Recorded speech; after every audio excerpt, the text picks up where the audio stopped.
السلام علیکم۔ کبھی اپنا جال کا اعلان مت کرو جب تک تم اس کو چال نہ لو۔ جتنی زیادہ اہمیت چیزوں کو دے گی اتنی ہی کم قدر ہم خود کی کرے گی۔ علم آپ کو طاقت دیتا ہے لیکن کردار آپ کو عزت دیتا ہے۔ آج ہو یا کل وہی انسان جو جیتا ہے، جو سوچتا ہے کہ میں کر سکتا ہوں۔ اگر تمہیں لگتا ہے کہ کوئی کام ناممکن ہے تو اسے ناممکن بنانے والا تم خود ہی ہوگی۔ آج کی محنت کل کے لیے تیاری ہے۔ اگر کل کسی بدنامی کا سامنا نہیں کرنا چاہتے تو آج سچ ہی بول لو۔ غصے کرنے والا انسان بہت جلد اپنے آپ کو بے وقوف بنا دیتا ہے۔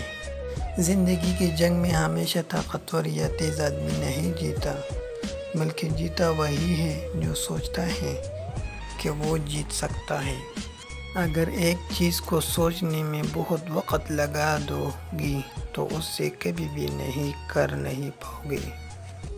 1000 میل کا سفر ایک قدم لینے سے شروع ہوتا ہے۔ جو ہر چیز کو آسان سمجھتا ہے اس سے بہت سی مشکلات کا سامنا کرنا پڑتا ہے۔ جو دوسروں کو جانتا ہے وہ عقل مند ہے، جو اپنے آپ کو جانتا ہے وہ روشن خیال ہے۔ شرمندگی سے بچنا چاہتے ہو تو چیزوں پر قابو رکھیں۔ جب اکیلے ہو تو اپنے خیال پر قابو رکھو۔ جب دوستوں کے ساتھ ہو تو زبان پر قابو رکھو۔ جب غصے میں ہو تو اپنے آپ کو مزاج پر قابو رکھو۔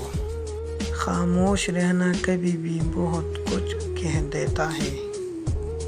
کسی سے دل کی گہرائیوں سے پیار کرنا آپ کو ہمت دیتا ہے۔ اگر آپ بولنے لگے ہو تو اس بات پر یقین بنائیں کہ آپ جو بولو گے وہ معنی خیز ہوگا۔ آئینہ میرا سب سے اچھا دوست ہے کیونکہ میں جب بھی میں ہوتا ہوں وہ کبھی بھی نہیں ہنستا۔ اس دنیا میں کوئی بھی چیز مستقل نہیں ہے، یہاں تک کہ ہماری پریشانی بھی نہیں۔ جب آدمی نشے میں ہو تو سب اس کا اصل کردار سامنے آ جاتا ہے۔